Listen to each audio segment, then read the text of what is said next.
I learned early on that the forest doesn't announce when it decides you no longer belong. There's no warning bell, no change in weather dramatic enough to make you turn around. It happens quietly, like a thought you didn't mean to have slipping in behind your eyes and settling there.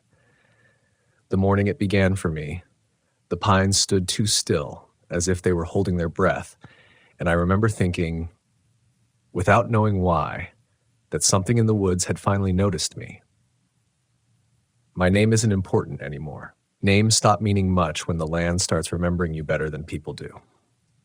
I was 38 years old then, with nearly 2 decades wearing the green uniform of a federal forest ranger in the northern Rockies.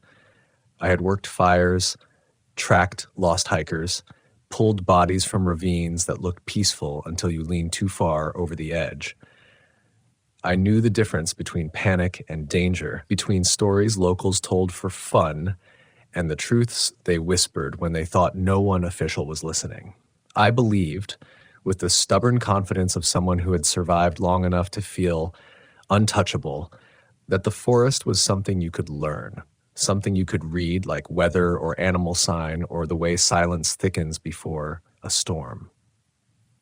The district I was assigned to bordered thousands of acres of old growth, pine and fir so dense in places that daylight reached the ground already exhausted. Locals called it pine country, but that name was too clean, too gentle. The trees there were ancient, their roots tangled together underground in ways no map could show. There were caves beneath them too, limestone hollows and sinkholes that breathed cold air even in August. Some were charted. Most weren't. The older rangers treated those places with a quiet respect that never quite crossed into fear, but came close enough that you felt it anyway. I was good at my job. That matters to say because what happened later wasn't the result of negligence or bravado.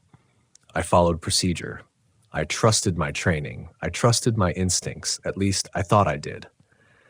I worked with locals when I could, listened when they spoke about certain drainages they avoided, certain ridgelines where sound behaved strangely. But I filtered their stories through reason, through the comfortable belief that there was always a logical explanation waiting if you were patient enough to find it. The first sign that patience wasn't going to save me came as a sound. It was late spring, snow still tucked into the shadows, the forest damp with meltwater and decay. I was doing a solo patrol near a decommissioned trail that hadn't seen maintenance in years. No hikers were supposed to be there, and that suited me fine. Those stretches of forest were where I felt most competent, most myself. No radios crackling with tourist questions, no paperwork waiting back at the station, just boots on soft ground and the quiet reassurance of routine. I heard what I thought was knocking, 3 dull impacts, evenly spaced, not loud but deliberate. Wood on wood. I stopped walking and listened, heart ticking faster than the sound justified. Wind can do strange things in tight stands of trees, and dead branches fall all the time. But this wasn't random. It came again, 3 knocks, slightly farther off, like whatever was making them had stepped away between attempts. I called out, standard ranger protocol, my voice sounding thin against the trees. No response. The forest absorbed the sound in a way that made it feel like I hadn't spoken at all.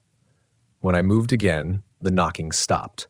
When I stopped, it returned, closer now, off to my left, where the land sloped down toward one of the unmarked cave systems. I told myself it was a hiker messing around, or a woodpecker hitting something hollow, or my own mind, eager to entertain itself in the quiet. I logged the sound mentally and moved on, the way you do when something doesn't quite fit but you're not ready to give it weight. That night, back at my cabin near the ranger outpost, the smell of pine sap followed me inside. I scrubbed my hands until they were raw, but the scent clung sharp and green and faintly sour, like something living had been cut open. I slept poorly, dreaming of roots tightening around my ankles, pulling me down inch by inch while the forest watched without moving.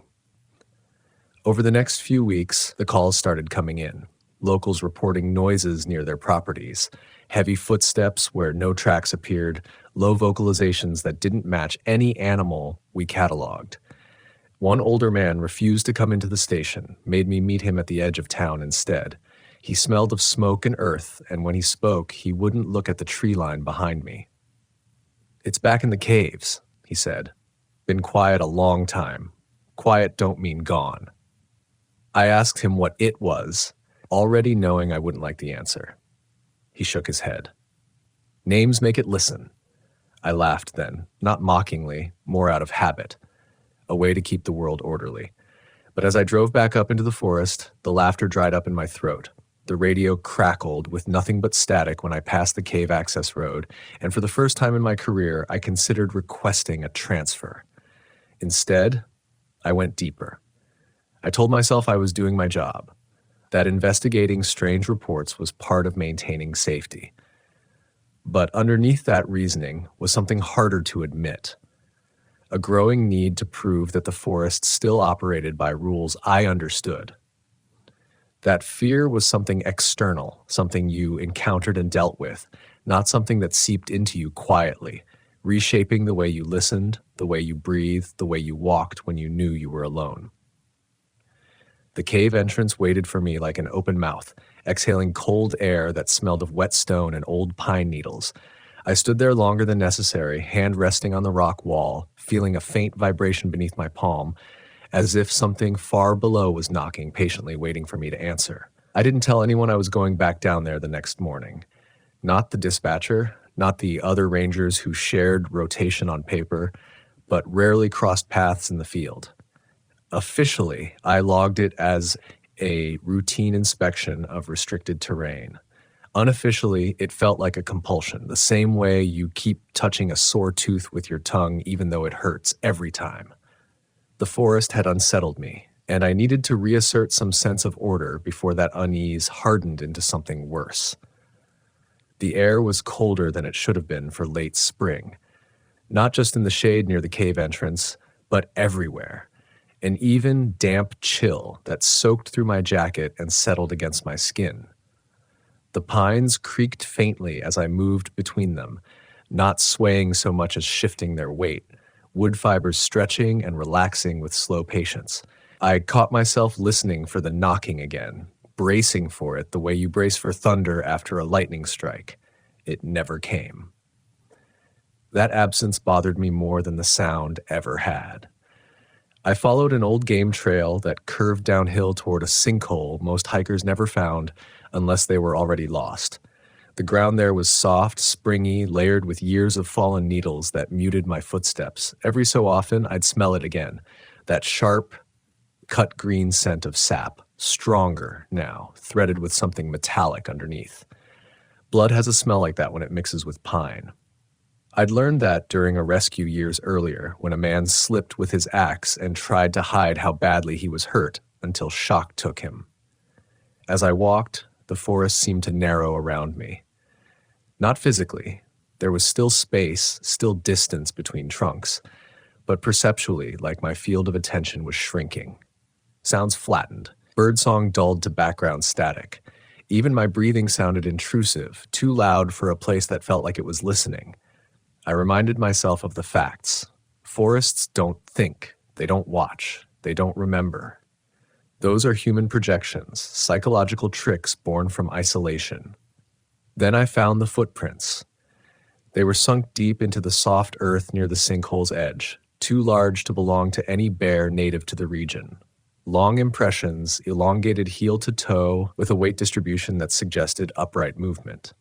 Bipedal. I crouched beside them, gloved fingers hovering just above the dirt, unwilling to disturb the edges.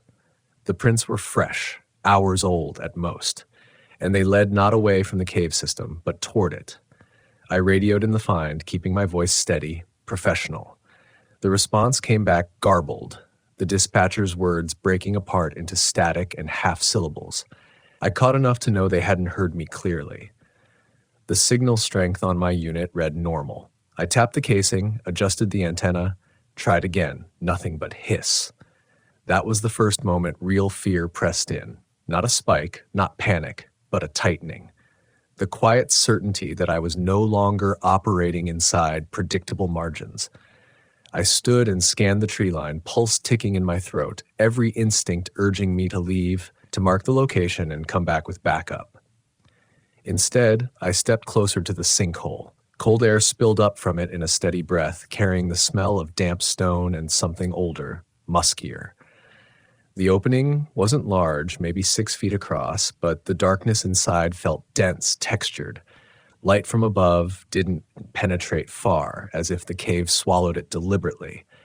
I knelt again and shone my flashlight downward. The beam revealed sloping rock, slick with moisture, disappearing into black. That was when I heard it. Not knocking this time. Breathing. Slow, measured inhalations and exhalations that didn't echo the way sound should in an open space. It was close enough that I could feel it in my chest, a subtle pressure change with each breath, like standing too near a large animal. My mouth went dry. I froze, every muscle locked, the rational part of my brain scrambling for explanations that refused to come. "Hello?" I called, hating the way my voice wavered. The breathing stopped. In the silence that followed, I became acutely aware of my own body, the sweat cooling along my spine, the faint tremor in my hands, the way my heart seemed to knock against my ribs, loud enough to be heard. I waited for a response that never came. Minutes stretched thin. Eventually, the forest sounds crept back in, tentative, as if testing whether it was safe to exist again. I backed away from the sinkhole slowly, never turning my back on it. Training kicked in then, overriding curiosity with survival instinct. Whatever was down there, human or otherwise, it wasn't something I was equipped to handle alone. I marked the coordinates, left a visible trail marker, and retreated uphill, every step feeling like a concession. By the time I reached my truck, the sun was high and the chill had lifted slightly, but the sense of being followed lingered. Not footsteps, no sound at all, but pressure, the way air feels heavier before a storm breaks. I drove back to the outpost in silence, radio finally clearing once I left the tree line behind.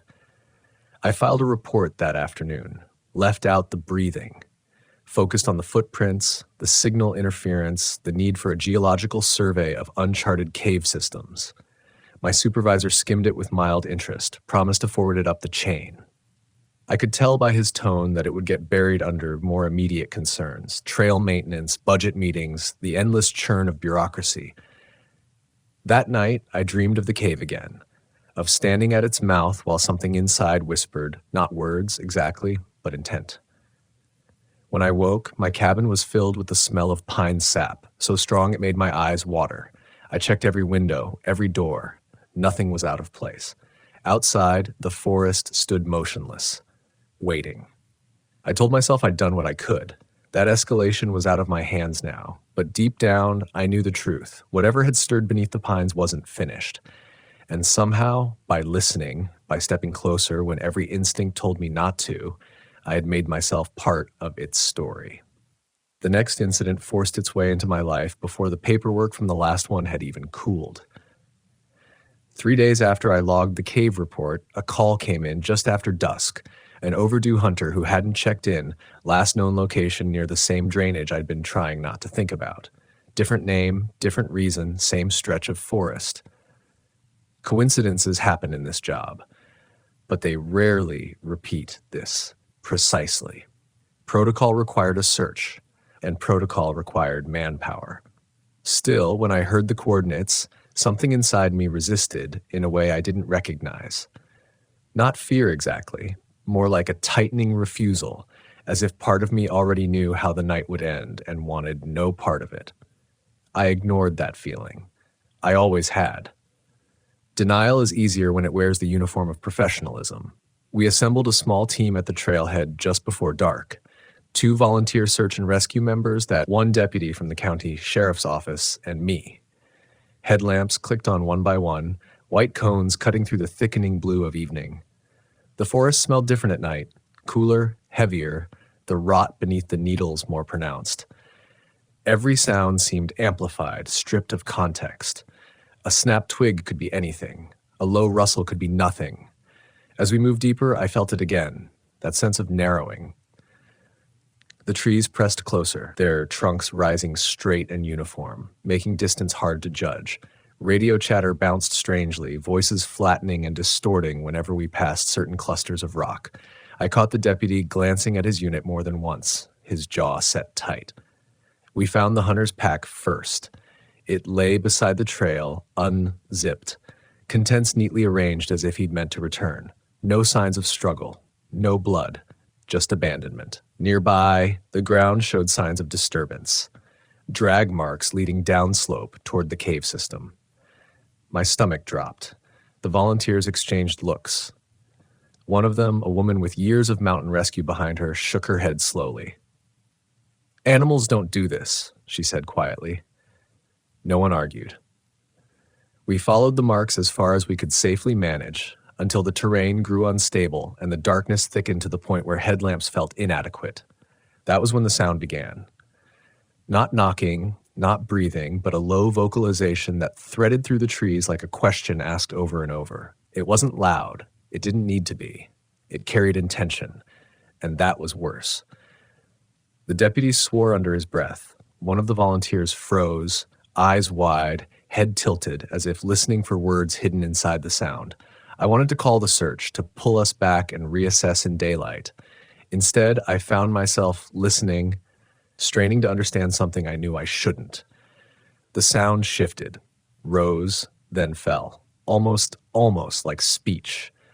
That was when panic broke through denial.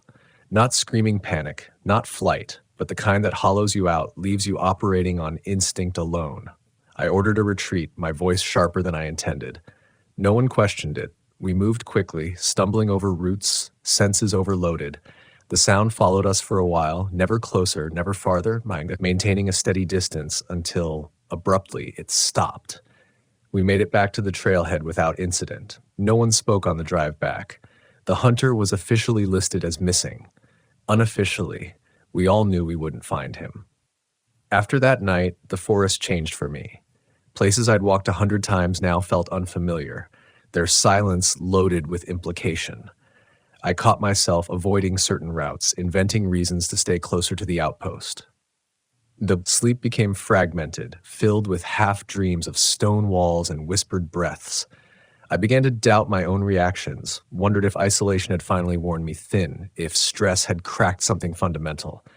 Then the knocking returned. Not in the forest this time, but at my cabin door.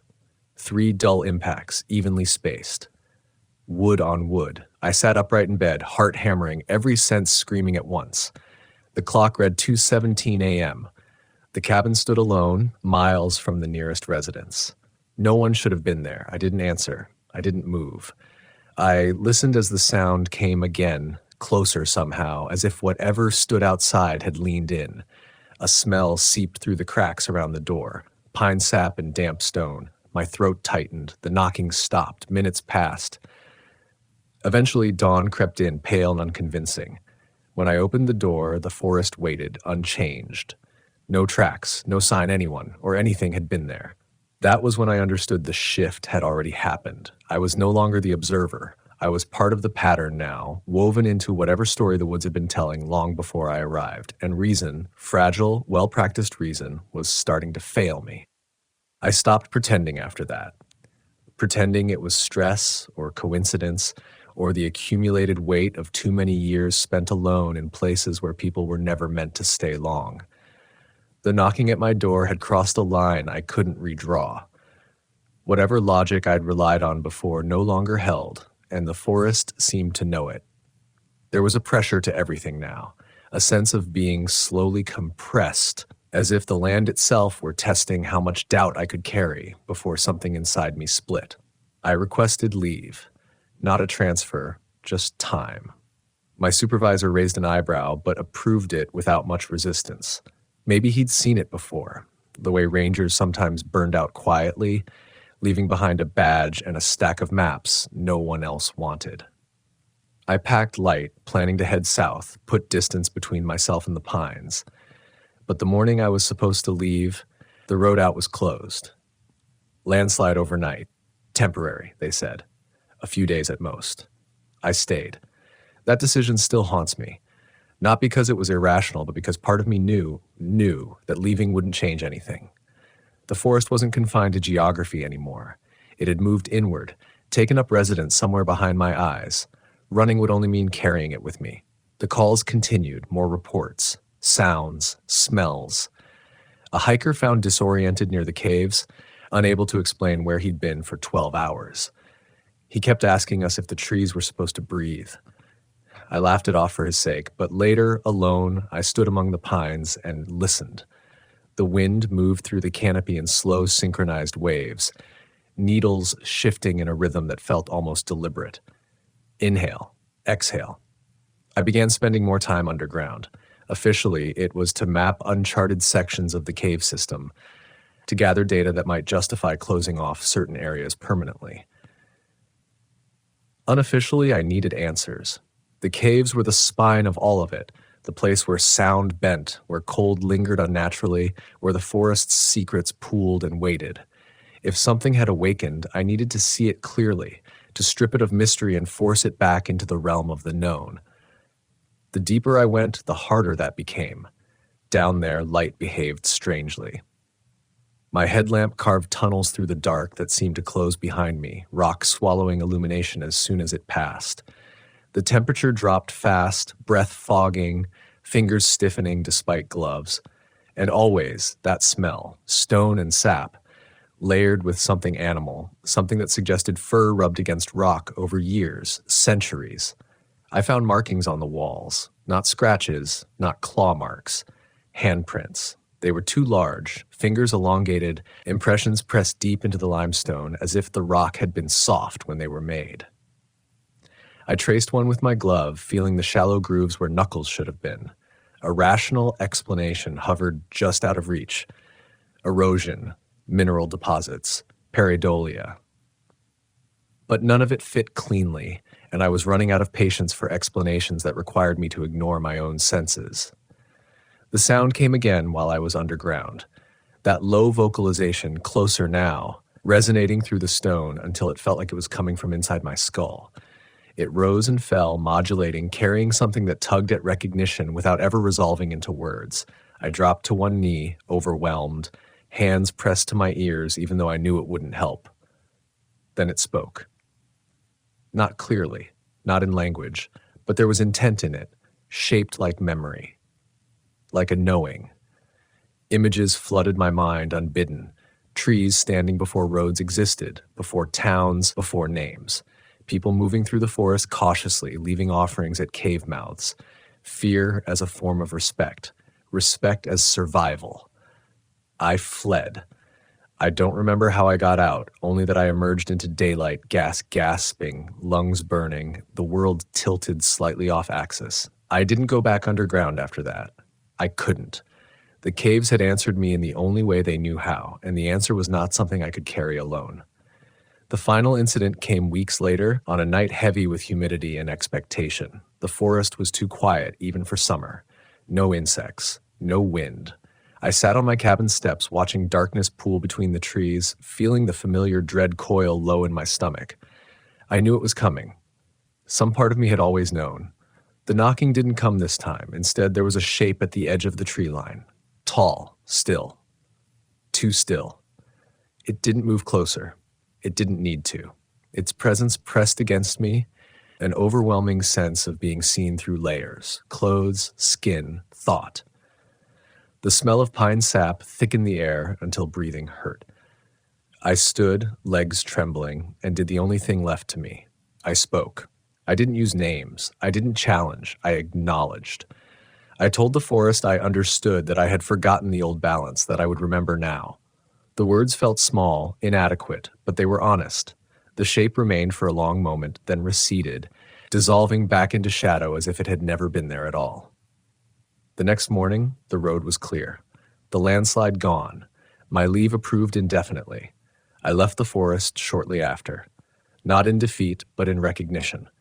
Some places don't want guardians. They want witnesses who know when to step away. Even now, years later, I dream of pines breathing in the dark, of caves whispering truths too old for language. I tell these stories not to frighten, but to remind. The wilderness is not empty. It is not passive. And reason, no matter how carefully built, is fragile when pressed against something that has been waiting far longer than we have. Leaving didn't bring the relief people imagine when they talk about escape. Distance has a way of sharpening certain memories, sanding away the comforting details and leaving only the edges that cut.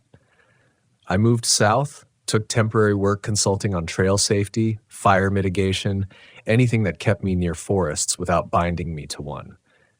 On paper, it looked like a natural progression. In practice, it felt like exile. I stopped wearing the uniform first, folded it carefully, packed it into a box I never opened again. Without it, people treated me differently. I was no longer a symbol of authority, no longer someone expected to have answers. That should have been freeing. Instead, it stripped away the last layer of distance between me and what I'd experienced. There was no badge to hide behind when the memories came back at night. They came often. Not as nightmares, exactly. More like intrusive recollections that slid into quiet moments. While driving long stretches of empty road, while standing in line at a grocery store, while listening to wind move through unfamiliar trees. I'd catch a scent that didn't belong, pine sap cutting through exhaust and asphalt, and my body would tense before my mind caught up. My heart learned the rhythm of fear faster than I could unlearn it. I started reading old journals, anthropological records, local histories that never made it into official park literature. The same patterns appeared again and again, scattered across regions and centuries. Stories of forest beings that weren't gods and weren't animals. Guardians, boundaries given form. They weren't malevolent, exactly, but they were intolerant of imbalance, of taking without listening, of entering without acknowledgement.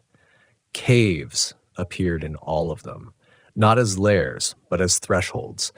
Places where the surface world folded inward, where sound and sense lost their reliability. People who went too deep without preparation came back altered, if they came back at all. The older stories didn't frame this as horror, they framed it as consequence. That distinction mattered. I began to understand my mistake wasn't curiosity, it was arrogance.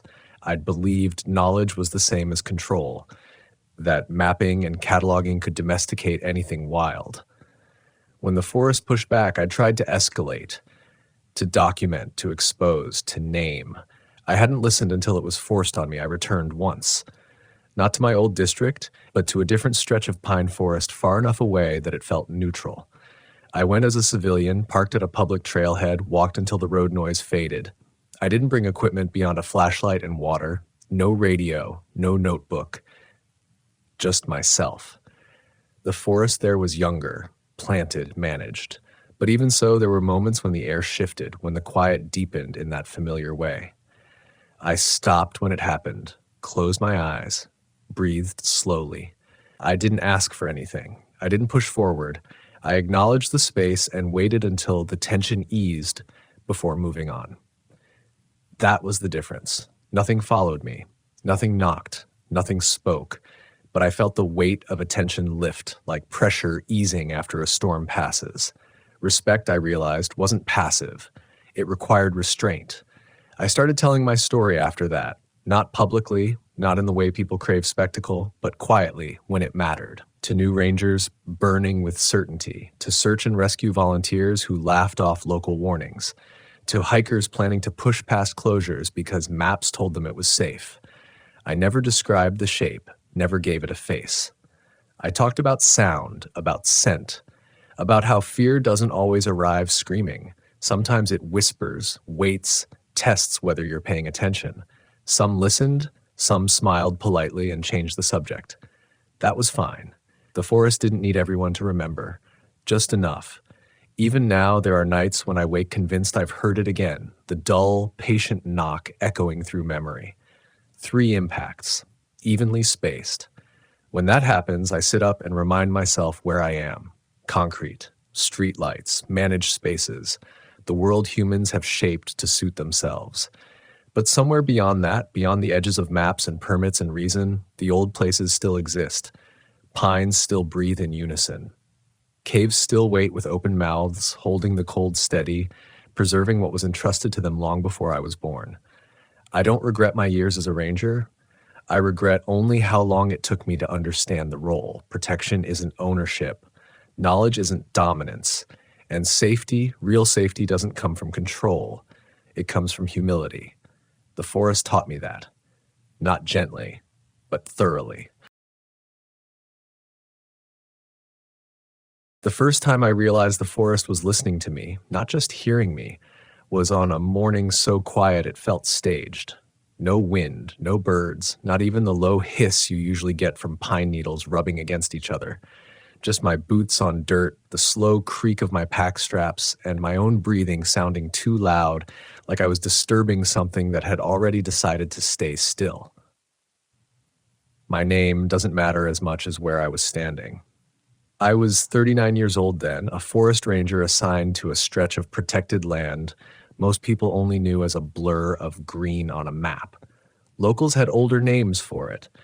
Names they didn't say unless they trusted you. Names tied to stories they laughed about and then changed the subject from. I'd worked those pines for over a decade. I knew which trails flooded first in spring, which slopes iced over even in mild winters, which backcountry campers underestimated the cold and needed help by morning. I thought I understood the rhythm of that place. I believed familiarity was the same thing as control. That morning, I was checking a remote boundary marker near a cave system that didn't appear on most public trail maps. Officially, it was listed as unstable terrain. Unofficially, it was where the radio calls came from when something went wrong and nobody wanted to explain why. Missing hikers. Abandoned camps. Once, a horse found wandering with its tack neatly cut, not broken, sliced clean like someone had taken their time. I told myself every job has its weird corner. Every forest has a place where coincidence piles up and people let their imaginations do the rest. The cave sat low in a limestone rise, half hidden by roots thick as wrists. Cold leaked out of it even in summer, a steady breath that smelled like wet stone and old leaves. I'd been there before, dozens of times, always in daylight, always with a reason. That day, the reason felt thin. A maintenance check, a box to tick. I remember thinking how the silence seemed to press inward, like the forest was holding its breath along with me. About 50 yards out, I heard it. Not a roar, not a growl, just a sound that didn't belong to anything I knew. Heavy, measured. A footfall, but wrong in its timing, as if whatever made it wasn't quite matching the ground beneath it. One step, then another. Too slow for a deer, too spaced for a bear. I stopped walking. The sound stopped too. That should have been my cue to turn around. Instead, I stood there, telling myself what I'd told myself 100 times before. Animals mirror behavior. Echoes play tricks. Fear looks for patterns. I called out, my ranger voice steady, professional. Asked if anyone was out there. My words didn't echo the way they should have. They felt absorbed, swallowed by the trees. When I listened again, the sound came back, closer now, followed by something else. A smell. Musky, sharp, like wet fur left too long in the sun mixed with the metallic tang of cold water. It triggered a memory I couldn't place, a sense of recognition without context. My stomach tightened. My hand rested on my radio without pressing the button. I told myself not to escalate nothing into something. That was the rule. Panic got people killed. Panic made you run downhill too fast, miss your footing, end up another report with coordinates attached. So I moved forward, step by careful step toward the cave. The ground temperature dropped noticeably, cold seeping through my boots. The forest behind me felt farther away than it should have been, as if distance had stretched while I wasn't looking. Inside the cave mouth, the darkness wasn't empty. It had depth, layers like curtains pulled back just enough to show there was more waiting. I didn't go in. I never went in without a team. Instead, I crouched near the entrance, checking the marker bolted into the rock. That's when I heard breathing. Slow, deliberate, too controlled. It wasn't labored like an animal's after exertion. It sounded patient. I backed away, every instinct screaming now, denial losing its grip. A scrape followed me, stone on stone. Then a low sound, almost a hum, vibrating more than echoing. My radio crackled to life without me touching it. Just static, but rhythmic. pulsing in time with the sound from the cave. I pressed the transmit button, called in my position, my voice tighter than I wanted it to be. No response.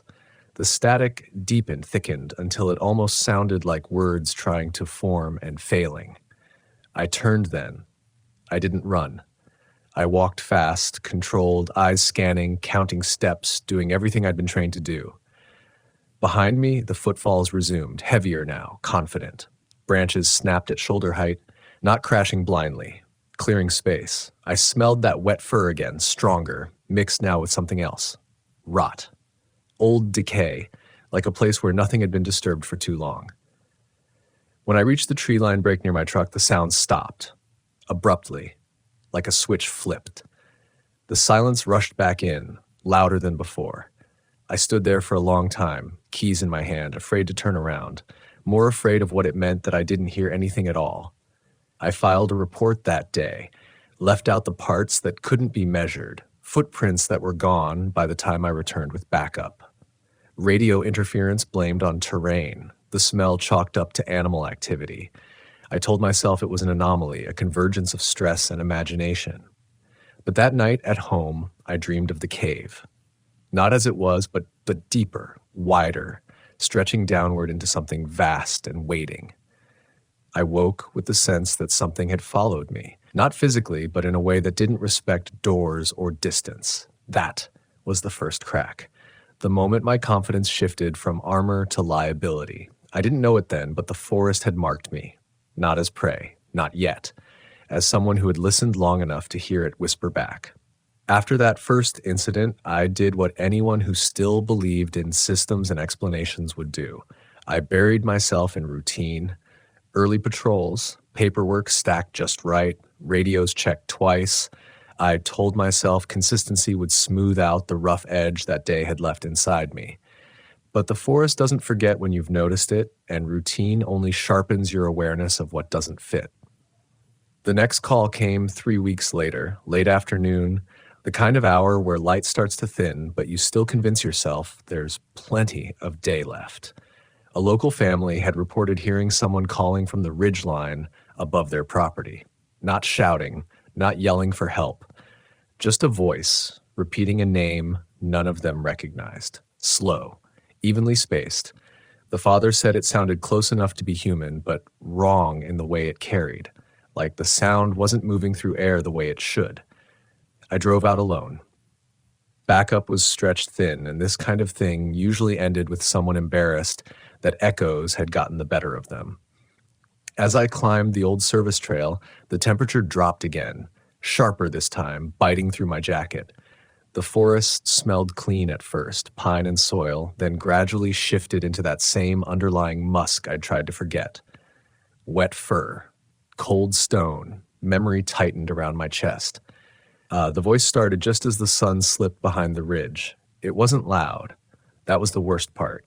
It didn't need to be. It said the same name over and over, patient, unhurried.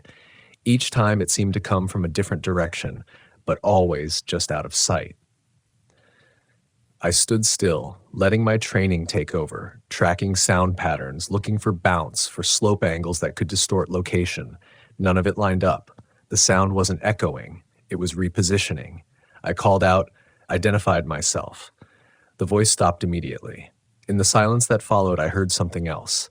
A shift of weight, leaves compressing under something heavy, deliberate. I caught a glimpse then between trunks, a tall shape moving uphill against gravity like it didn't feel the incline. It didn't run. It didn't need to. Its outline was wrong for any animal I knew. Shoulders too broad, head set low, moving with an economy that suggested long familiarity with that terrain. Denial kicked in hard. My mind scrambled for labels. Bear with mange, tall elk in shadow. Anything but what my body already knew. The smell thickened, carrying a hint of iron now, and my skin prickled as if the air itself had grown teeth. I took a step back. The shape stopped. I took another. It mirrored me, maintaining distance, maintaining pressure. My radio came alive again, not static this time, a low-frequency hum that vibrated through my hand. I caught fragments layered beneath it, syllables stretched and warped, almost words. Almost. I shut the radio off. The silence that followed felt heavier than sound. I backed down the trail, eyes never leaving the tree line. The voice returned once more, closer than before, no longer saying the unknown name. This time it said mine, not shouted, spoken the way someone says your name when they already have your attention. Calm, certain. I felt something inside me give way then. Not panic yet, something colder. The realization that whatever this was, it had learned. I didn't sleep that night, or the next. Every time I closed my eyes, I heard that cadence, the way the voice shaped my name without breath. I started researching quietly, off the record. Old incident logs, ranger reports that never made it past preliminary review. Local archives, the same patterns kept surfacing. Sounds that mimicked familiarity, tracks that vanished at tree lines. Caves mentioned again and again, always described as unstable, always quietly avoided. One report stood out, decades old. A ranger who'd resigned abruptly after claiming something in the forest had learned to speak by listening to lost hikers. The notes dismissed it as stress-induced paranoia. The margins were filled with a single repeated phrase, written smaller each time, like the writer had been running out of space or courage. It hears before it hunts. The next encounter removed what little doubt I had left. It happened during a winter patrol.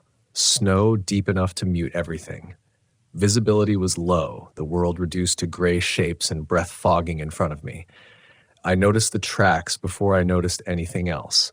Large impressions, barefoot, pressed deep into the snow, moving in a straight line that ignored obstacles. Fallen logs, dense brush. The tracks didn't detour. They went through. I followed them against my better judgment.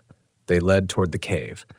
As I approached, the temperature dropped violently, like crossing an invisible threshold. My eyelashes frosted. The smell was overwhelming now, layered with decay so old it felt preserved.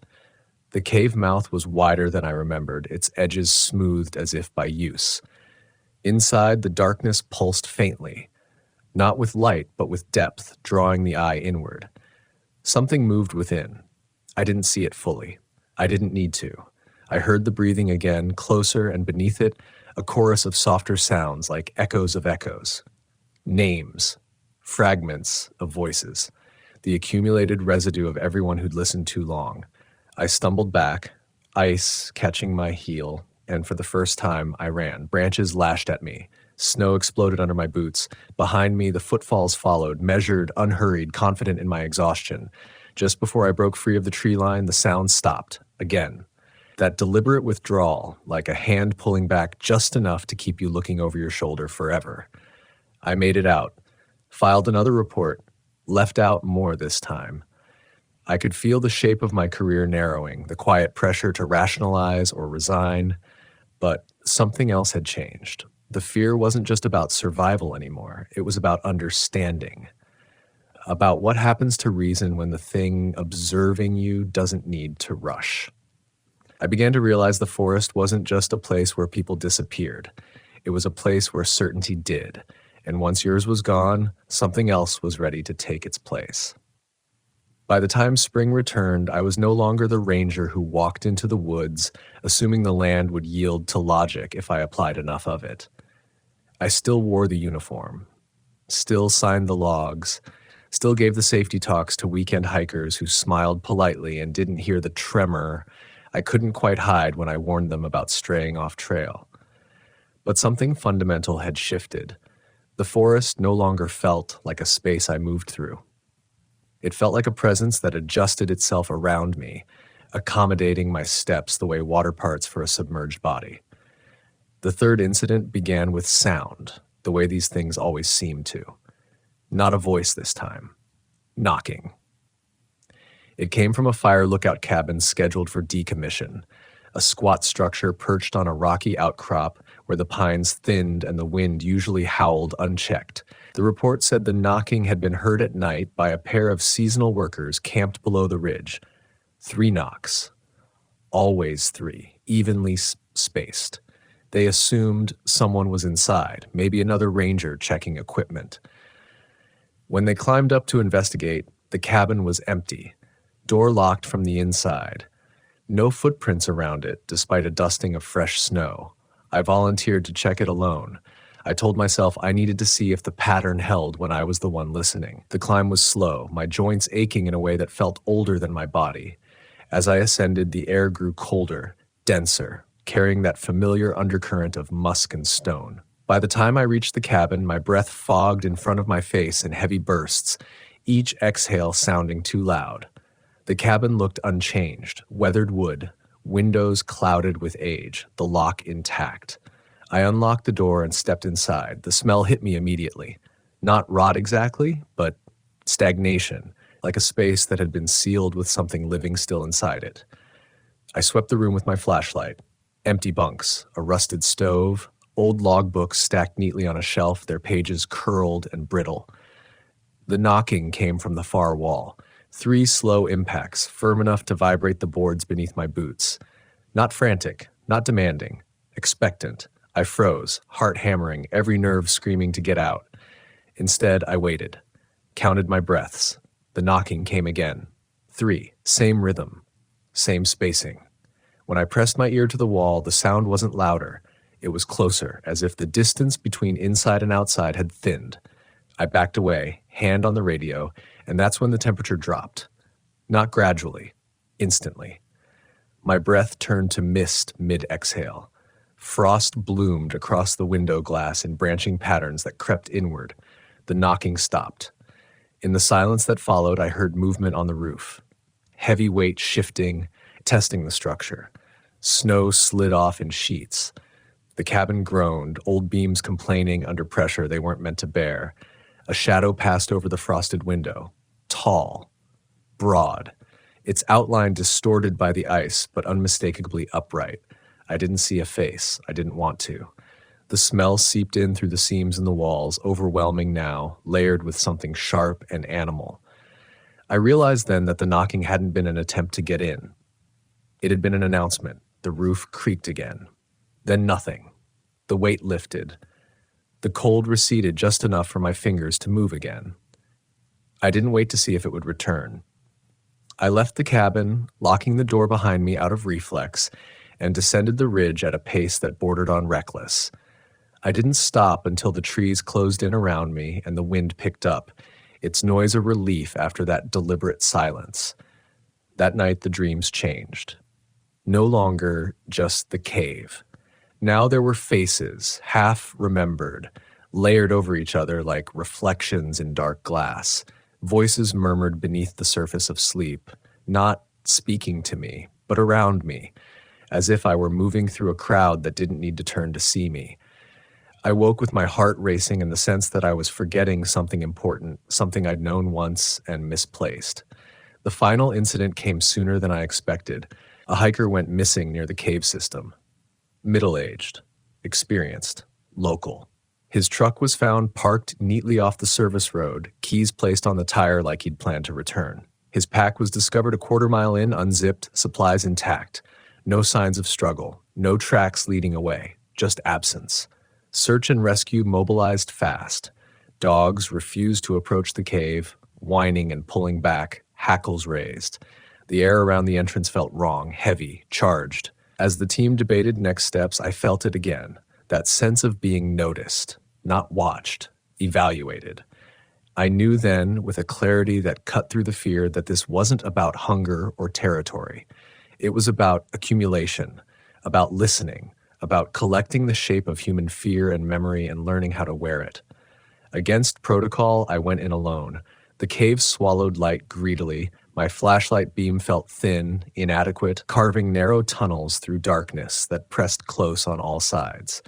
The temperature dropped with each step, my breath rasping loud in my ears.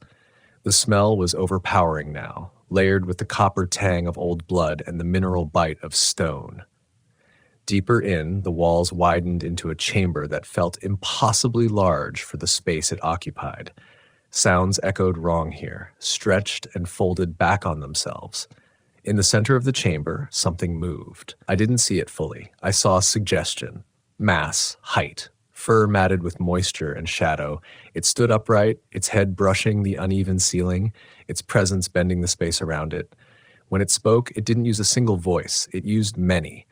Fragments woven together, overlapping, familiar. The missing hiker, the ranger from the old report. My own voice layered beneath them all, rehearsed from years of listening. It wasn't threatening me. It was demonstrating. I understood then the cave's role. Not a lair, a repository, a place where sound and memory pooled and fermented into something else. The forest wasn't haunted. It was inhabited by something patient enough to let people explain themselves into vulnerability. I don't remember leaving the cave. I remember waking at dawn near the tree line, frost melting off my jacket, the smell clinging to me like a second skin. The search team found me and asked questions I couldn't answer without dismantling the last fragile scaffolding of reason they had left.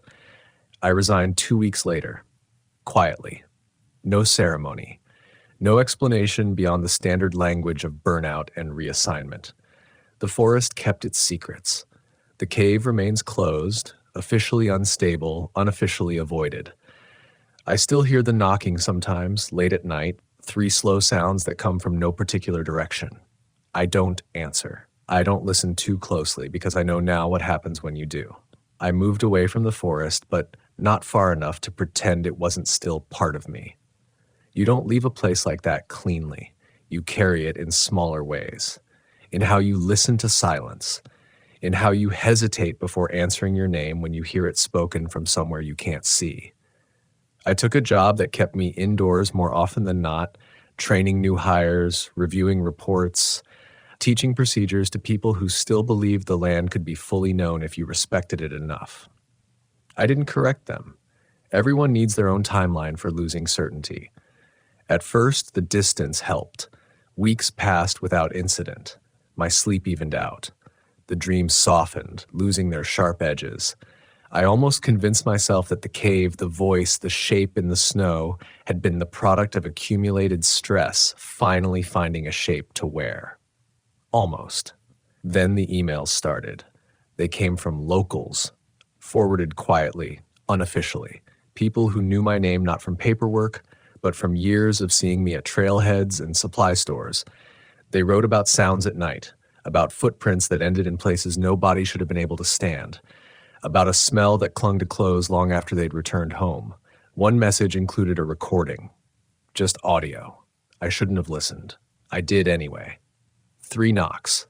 Slow, evenly spaced. I stopped responding after that, but the knowledge didn't stop spreading. It never does. The forest doesn't need witnesses who shout. It prefers the ones who whisper, who warn their children without naming what they're afraid of, who say, "Don't go there," and can't quite explain why. That's how it survives scrutiny. That's how it remains plausible enough to be dismissed. Years later, I returned once. Not in uniform, not on duty. I told myself it was foreclosure, the kind people talk about when they don't understand that some doors are better left unopened. The forest looked the same at a glance. Pines reaching skyward, trails worn smooth by countless boots. But the air felt different to me now. Charged. Expectant. Like a room that goes quiet when you step into it. I didn't go near the cave. I didn't need to. Standing at the edge of the tree line was enough. I felt it then, that familiar pressure, that sense of being weighed and measured. Not hostile. Curious. Patient. As if it recognized me the way you recognize a scar you forgot you had. I understood something there that I hadn't before. The thing in the forest didn't chase everyone. It didn't need to. It waited for the ones who listened too closely, who stayed long enough for the land to learn the shape of their thoughts.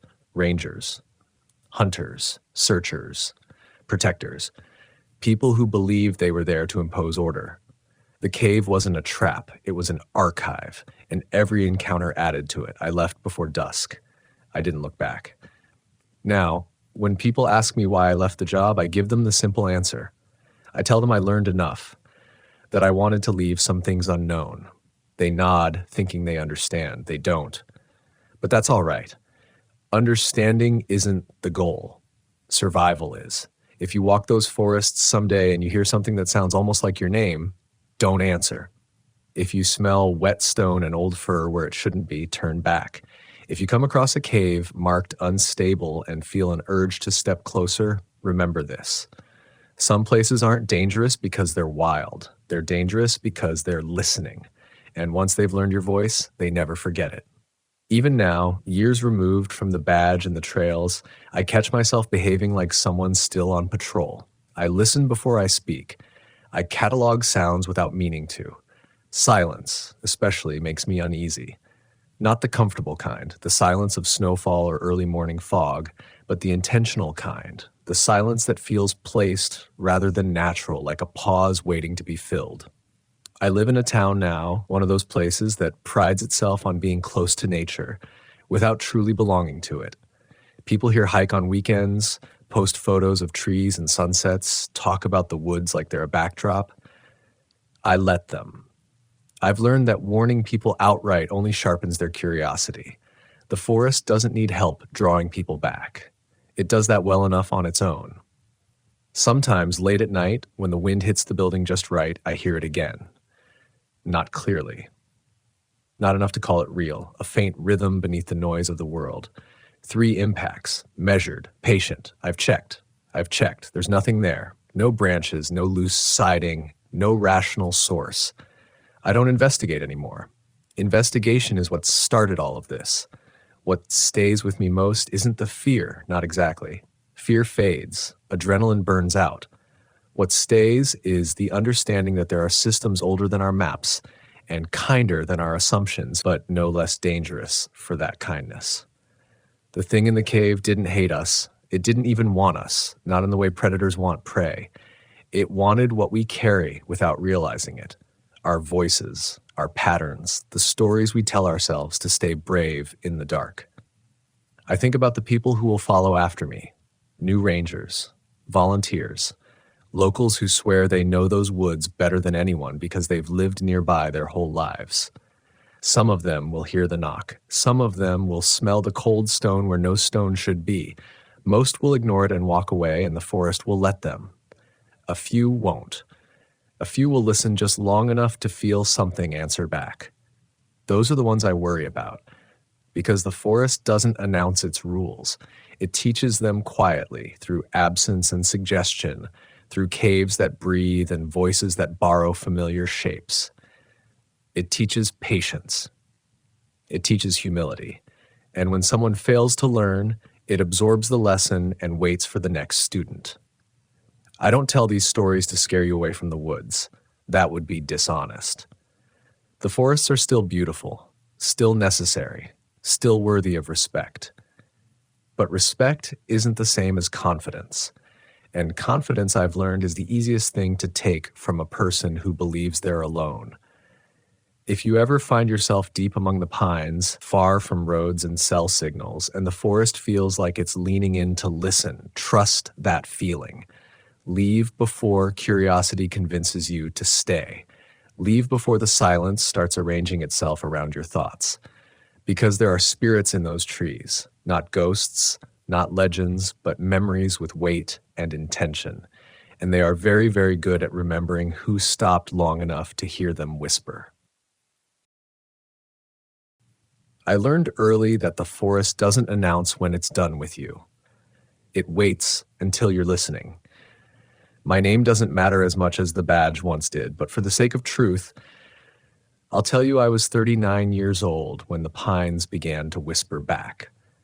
I had already spent nearly 2 decades working as a forest ranger in the Northern Rockies, long enough that the smell of wet bark and diesel fuel felt more like home than any house I'd ever owned. I knew the trails the way some men know their own hands.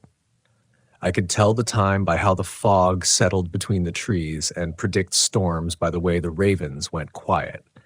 That confidence, earned, practiced, and reinforced by years without incident, was the first thing the forest took from me. I worked out of a small ranger station that barely appeared on most maps, a place locals referred to only as the Old Post. The people who lived nearby had families that went back generations, loggers, trappers, seasonal hunters. They spoke about the woods the way you speak about a relative who drinks too much, fondly, cautiously, and never without an edge of warning. When they said certain valleys were best left alone, they didn't dress it up in folklore. They just didn't go there. I used to think that was fear. Now I know it was memory. My job was simple on paper: trail maintenance, missing persons, fire watch, and the occasional confrontation with tourists who underestimated how fast weather and darkness could close in. I believed in preparation, procedure, and patience. If something went wrong, there was a checklist. If something couldn't be explained, there was usually a reason that simply hadn't surfaced yet. I trusted that framework because it had never failed me. Not until the cave. The first strange thing didn't arrive with noise or violence. It came as a change in sound, subtle enough that I almost missed it. Late one afternoon in early fall, I was hiking a maintenance loop near a limestone outcrop known for shallow caverns.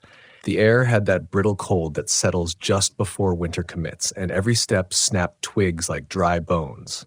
Then, without warning, the forest went quiet. Not the peaceful kind, but the strained, listening silence that makes your neck tighten before your mind understands why. I stopped walking. No wind, no birds, even my own breathing sounded too loud. Then I heard it. 3 slow knocks. Not on wood, on stone. The sound came from somewhere ahead, deeper than the trail, echoing softly as if swallowed and returned by something hollow. I waited, hand resting on the radio clipped to my chest, and told myself it was a falling rock or thermal shift. Limestone pops and settles, especially as temperatures drop. That explanation fit the rules, so I accepted it and moved on. The second time it happened, I was less certain. A week later, a local hunter failed to return from a day trip near the same outcrop.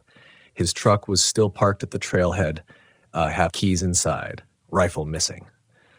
I led the initial search party. We found his tracks leading off trail toward the caves. Purposeful, not panicked. No sign of a struggle, no blood, just footprints that ended abruptly at the mouth of a narrow cave system I'd never had reason to enter before. Standing there, I felt something shift in me. Not fear, exactly, but resistance. Every instinct told me the space beyond that opening didn't want light. Cold air spilled out, damp and metallic, carrying a smell like old water and something else underneath it, something animal and sour. I logged the location, marked it for later exploration, and told the team we'd return with proper equipment. That night, sleep wouldn't come. Every time I closed my eyes, I heard those knocks again. 3 slow impacts, spaced too evenly to be natural. I told myself stress was playing tricks on me. Missing persons cases always do that. Your mind fills gaps with noise. The locals didn't help. When word spread about where the hunter vanished, a few older residents came by the station uninvited. They didn't demand answers. They didn't accuse. They just stood there, hats in their hands, and asked if I'd heard anything strange near the caves. One man mentioned voices that carried without echo. Another spoke about something tall that moved uphill too easily. No one used the word Yeti, but they didn't need to. The shape of the fear was clear enough. I dismissed their concerns politely and professionally. I told them we were handling it. Inside, though, doubt had started to take root. Not doubt in the forest, but in myself. I realized I'd been avoiding that cave my entire career without ever consciously deciding to. That knowledge unsettled me more than any story they told. The next morning, I returned alone. Protocol says you don't do that, but protocol assumes the land behaves consistently. I brought rope, lights, and a sidearm I'd never once had reason to draw in the line of duty. The cave entrance loomed smaller up close, like something trying to appear harmless. As I stepped inside, the temperature dropped sharply, and the smell intensified. Water dripped steadily somewhere deep within, each drop sounding deliberate. About 20 yards in, I found something that made my throat tighten. Deep grooves carved into the stone walls, far above shoulder height. Not tool marks, not claws I recognized. They curved inward as if something had gripped the rock to steady itself. Then I heard breathing, slow, heavy, patient. It came from deeper in the cave, accompanied by a faint rhythmic knock, stone against stone, 3 beats. Always 3. My training told me to retreat, reassess, call for backup. Something older and quieter told me that whatever was making that sound already knew I was there. I backed out without turning my back, every sense screaming that the forest had shifted roles. I was no longer its keeper. I was prey that had wandered too close to something buried and waiting. That was the moment my confidence fractured. Not shattered, fractured. Enough that doubt could seep through, and the forest noticed. I didn't file a report about what I heard in that cave. I told myself I needed more information before I put anything official on paper, but the truth was simpler and harder to admit. Once something is written down, it becomes real in a way you can't undo. And I wasn't ready for that yet. For the next few weeks, I threw myself into routine. Trail inspections, fire line checks, paperwork. I avoided the limestone outcrop entirely, rerouting patrols and telling myself it was temporary. But the forest has a way of bending routines back toward itself. The calls started coming in anyway. Hikers hearing footsteps behind them where no trail existed. Campers reporting a low moaning sound at night, not quite wind, not quite animal. One family swore something had circled their tent for hours without ever touching it, breathing loud enough to vibrate the ground. They left before dawn, pale and shaking, unable to explain why they felt watched even in daylight. I investigated every report because that was my job. And every time, the evidence led back toward the same region of forest, the same folds in the land where rock broke through soil and roots twisted around hollow spaces. I began to notice patterns I'd ignored before. Animal trails that stopped abruptly, trees bent uphill as if something heavy had leaned on them repeatedly.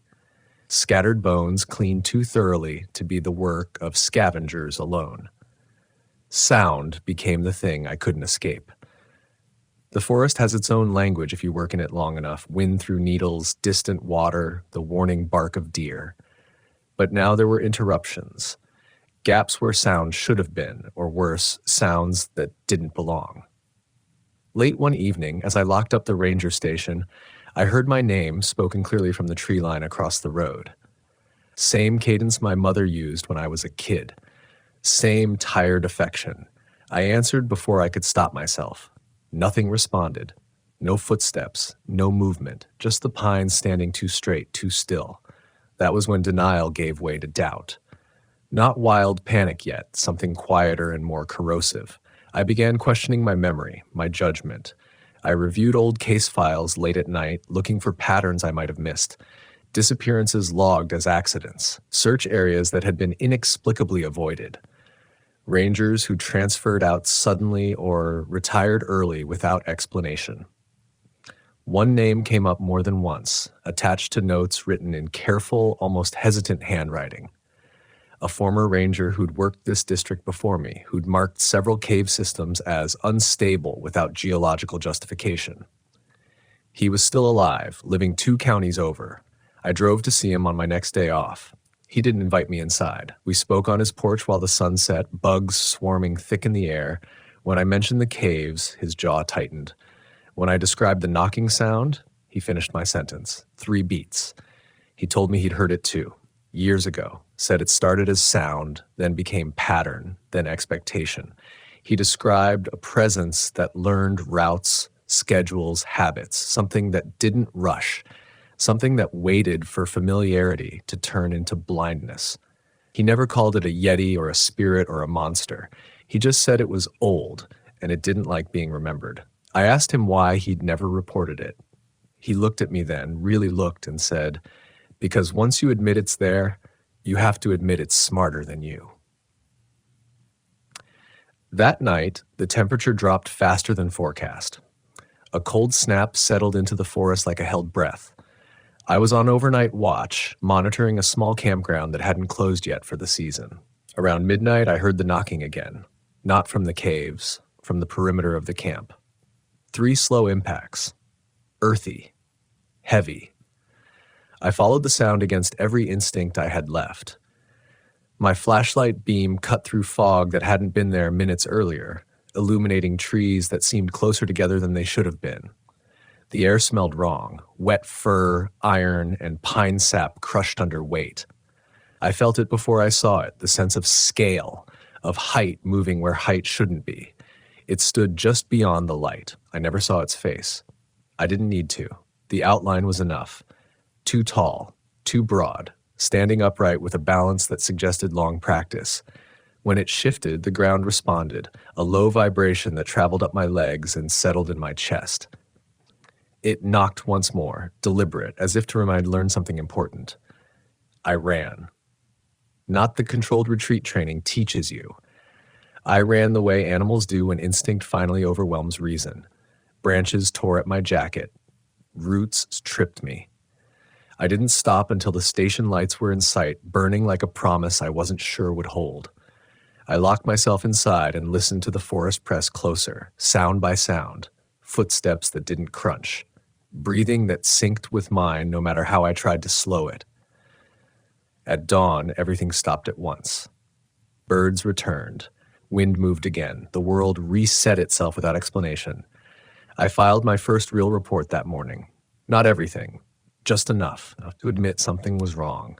Fear had moved past doubt now. It lived in my routines, my sleep, the way I flinched at familiar sounds, and beneath it all was a growing certainty that escape wasn't the end of this story. It was just a pause.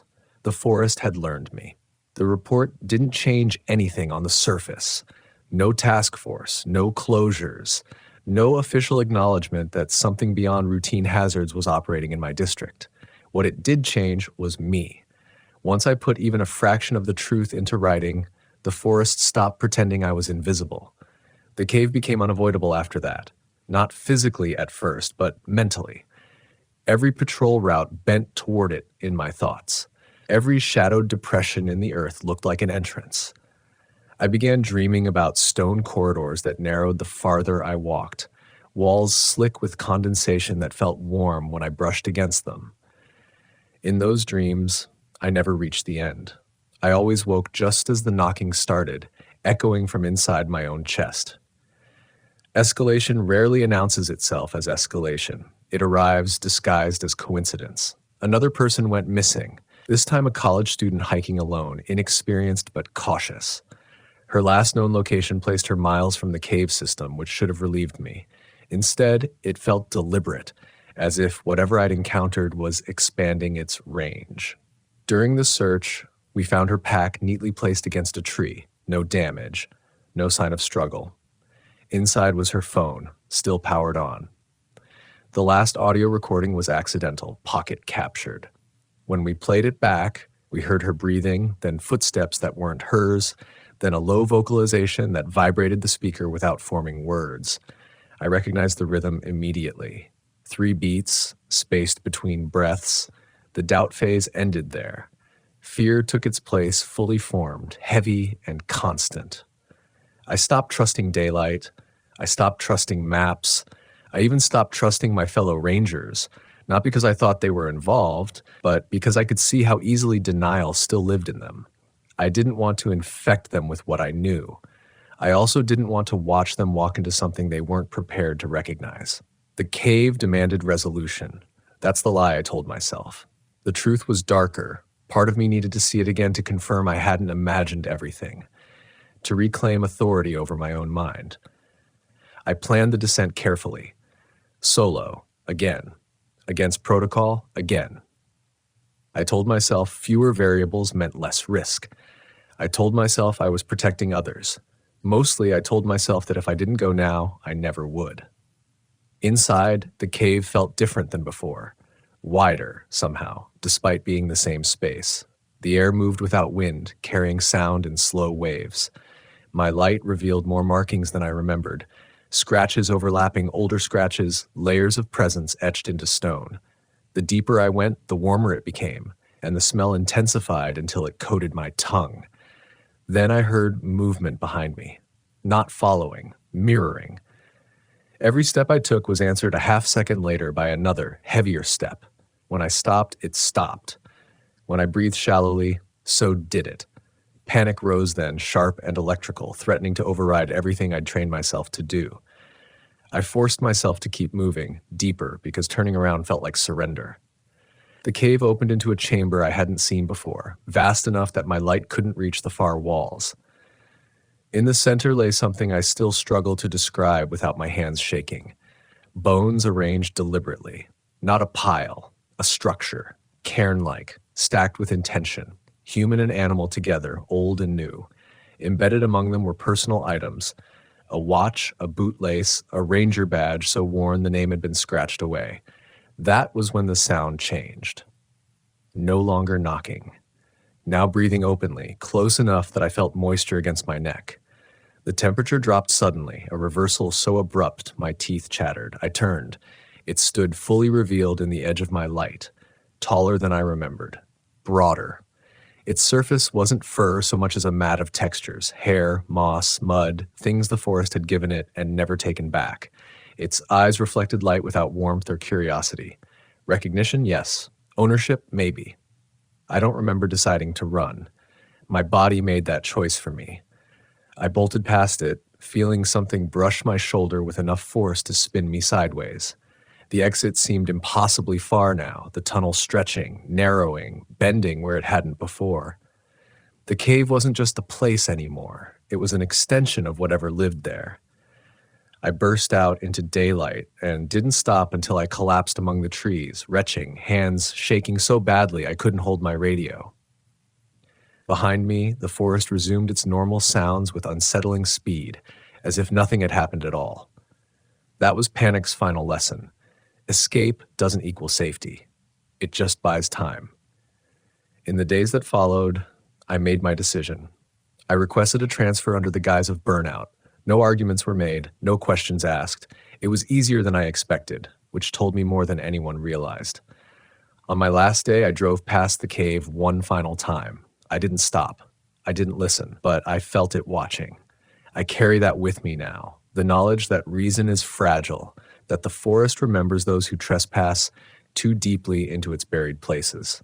I tell this story not as a warning wrapped in myth, but as a record. Some things aren't meant to be confronted. Some caves are secrets for a reason, and some spirits don't need belief to exist. They only need time.